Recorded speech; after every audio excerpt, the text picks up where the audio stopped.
Today we're going to talk about the bones of the glenohumeral joint or the acromioclavicular joint or the sternoclavicular joint, all of them being synovial joints. But in this chapter of the trail guide, we're just going to talk about the clavicle, the humerus, and the scapula, and then we're going to add on all of the muscles that attach to one of those bones.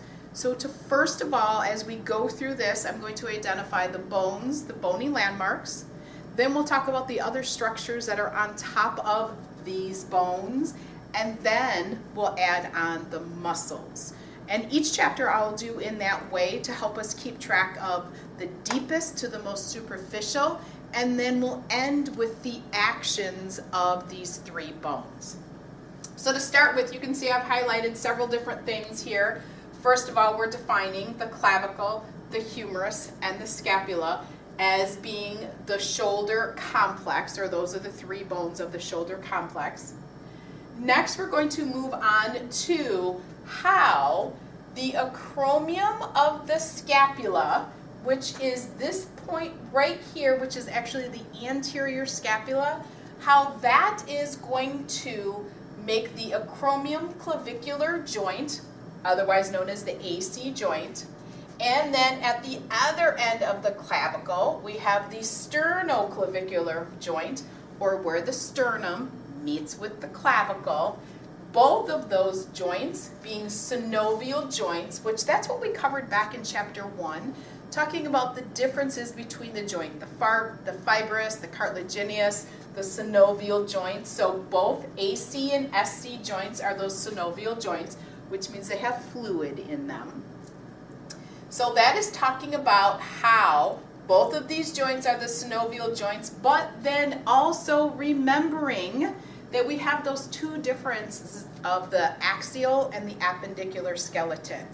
And the sternoclavicular joint, this SC joint, is that single site between the upper appendicular and the axial skeleton. And remember, those two things are something that you need to know not only for chapter 1, but until the end of your testing career, and in reality forever, knowing the difference between those two bony skeletons.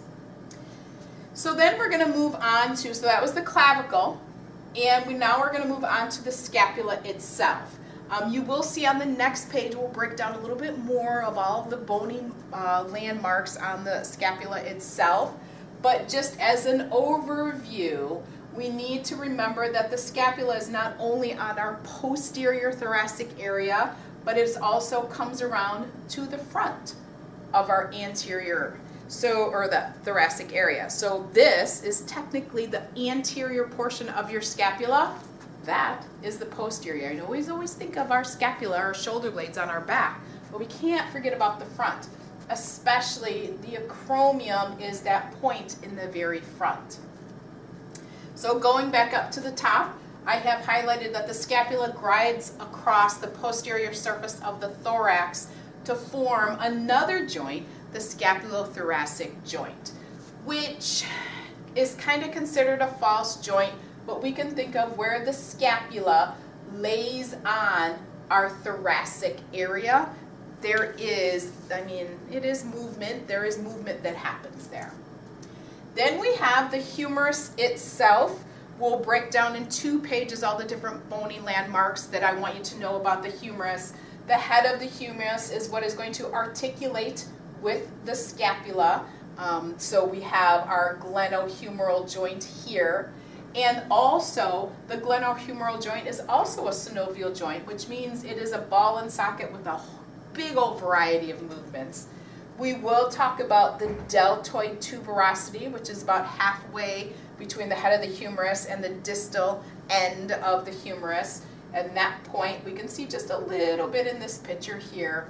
So in overall, all of the muscles that we'll cover, again, are going to either attach to the clavicle, they're going to attach to the scapula, or they're going to attach to the humerus, which is going to create the movement of this chapter.